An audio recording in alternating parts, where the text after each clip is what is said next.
প্রতিদিনের রান্নায় একটু নতুন কিছু ট্রাই করতে চান? তাহলে আজ বানাতে চলেছি একদম ঘরোয়া আর বাঙালিয়ানায় ভরা একটি বিশেষ পদ, মুগ ডালের মুইঠা।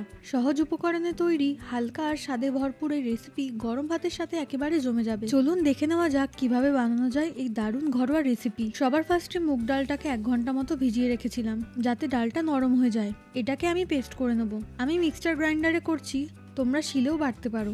ডালটা দেওয়ার পর অল্প জল দিয়েছি যাতে পেস্টটা স্মুথ হয়। এই যে দেখতেই পাচ্ছো, একদম মিহি পেস্ট করে নিয়েছি। পেস্টটা একটা বাটিতে ঢেলে নিলাম।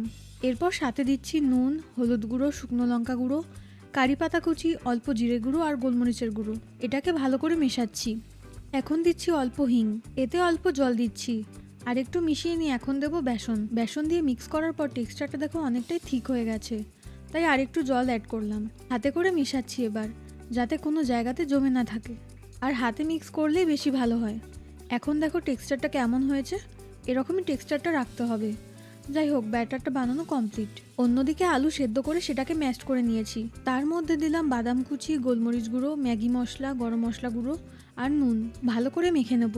বাকি যা বাদাম বেঁচে ছিল সেটাও এর মধ্যে দিয়ে ভালো করে মেখে নিচ্ছি, যাতে কোনো দানা দানা ভাব না থাকে। তারপর এটা থেকে এমন শেপ করছি মুইঠা আকারের। আমরা আমাদের মতো শেপ করছি, তোমরা যেমন ইচ্ছা সেরম শেপ করতে পারো। এটায় যেহেতু কোনো পেঁয়াজ রসুন নেই, তাই নিরামিষের দিনেও এটা বানিয়ে খেতে পারবে। দেখতেই পারছো সবগুলো এখানে মুইঠার আকারে করে নিয়েছি। এবার ভাজবো। কড়াইতে তেল গরম করতে বসিয়ে দিয়েছি। আর বলে রাখি, এখানে আমি রিফাইন তেলে রান্নাটা করছি। এই যে একটা মুইঠা নিয়েছি, সেটাকে ওই ডালের পেস্টে কোট করছি। ভালো করে কোট করে নিয়ে গরম তেলে ভাজবো। এই যে আরেকটা দেখাচ্ছি। এইভাবে মুইঠাগুলোকে ডাল বেসনের গোলায় ডুবিয়ে তেলে ভাজবো। ফ্লেমটা মাঝে মাঝে মিডিয়াম রাখছি, আবার লোতেও করছি, যাতে সব পোর্শনটা ভালোভাবে ভাজা হয়, নাহলে কোনো পোর্শন কাঁচা থেকে যাবে। এক পিঠ ভেজে নিয়ে আরেক পিঠটা উল্টে দিলাম। কখনো লো কখনো মিডিয়াম আঁচ দিয়ে ভাজবো। এমন লালচে কালার হয়ে আসলে তুলে নেব। তোমরা চাইলে এমনও খেতে পারো পকোড়া হিসাবে। আমি কারি করব এটা ভেজে নেওয়ার পর, আবার সেরামও করতে পারো। একবারে সব মুইঠা ভাজা হয়নি, তাই দুবারে ভাজছি। একবারে ভাজলে একটার সাথে একটা আটকে যেতে পারে বা ভেঙে যেতে পারে। এই দেখো, সেকেন্ডবারে এতগুলো দিয়েছিলাম ভাজার জন্য। মুচমুচে ভাজা হয়ে গেলে এখন তুলে নিচ্ছি। কড়াইতে যা তেল আছে ওটাতেই হয়ে যাবে। তেল অনেকটাই গরম রয়েছে। ওই গরম তেলে দিচ্ছি গোটা গরম মশলা, যেটাতে রয়েছে এলাচ, লবঙ্গ, দারচিনি, তার সাথে তেজপাতা, শুকনো লঙ্কা। এইগুলো দিয়ে কিছুক্ষণ ফ্রাই করব। এই যে দেখো, এতগুলো মুইঠা ভাজা রয়েছে। মশলাটা ভাজা হয়ে গেলে আদা বাটা দেবো। আদা বাটা দিয়ে হলুদ গুঁড়ো দিচ্ছি, কারণ আদা খুব ছেটকায়। ভালো করে ভাজছি, যাতে আদার কাঁচা গন্ধটা না থাকে। এখন দিচ্ছি নুন, কাশ্মীরি রেড চিলি পাউডার, গোলমরিচ গুঁড়ো আর টমেটো সস। টমেটো পেস্টও দিতে পারো, আবার টমেটো সসও দিতে পারো। দুটোই আমার কাছে ছিল, বাট আমার ইচ্ছা হলো তাই টমেটো সস দিলাম। আর একটু মেশানোর পর জিরে গুঁড়ো দিচ্ছি। আমি সব রান্নায় ইনগ্রেডিয়েন্টস দিয়ে বারবার করে কষাই, তাতে খেতে ভালো লাগে।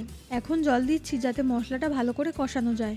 মশলা কষানো হয়ে গেছে, এখন দেবো চিনি। বাড়িতে টক দই বানিয়েছি, সেটাই দেবো। টক দই বানানোর রেসিপি আমার চ্যানেলে রয়েছে, তোমরা দেখে বানিয়ে নিও। আর কমেন্টে জানিও কেমন লাগলো। টক দই ফেটিয়ে নিয়ে ঢেলে দিচ্ছি। দেখো কত সুন্দর কালারটা এসেছে। এরপর বাটি ধোয়া জল দেবো। আর তাছাড়া আরও অনেকটা পরিমাণ জল দেবো, কারণ ঝোলে মুইঠাগুলো ফোটাবো। আর যেহেতু এটা ডাল, তাই অনেকটাই ঝোল টেনে নেবে। ঝোল ফুটে আসার পর মুইঠাগুলো দিলাম। বেশ কিছুক্ষণ ফোটাচ্ছি। ফোটানোর পর দেখতেই পারছো কতটা ঝোল কমে গেছে। এখন যেমন ঝোল রয়েছে, ওই অবস্থাতেই গরম মশলা গুঁড়ো দিয়ে গ্যাস অফ করব। ঠান্ডা হলে আরও ঝোল টানবে। একটা বাটিতে নামিয়ে নিলাম। নামানোর পর ঘি ছড়িয়ে দিচ্ছি। ঘিটা পরে দিলাম, যাতে গন্ধটা চলে না যায়। কাঁচা লঙ্কা কুচোনোই ছিল, তাই সেটাও দিয়ে দিলাম। তৈরি হয়ে গেছে আজকের রেসিপি মুগ ডালের মুইঠা। রান্নাটা বাড়িতে বানিয়ে কমেন্টে জানাবেন কেমন লাগলো।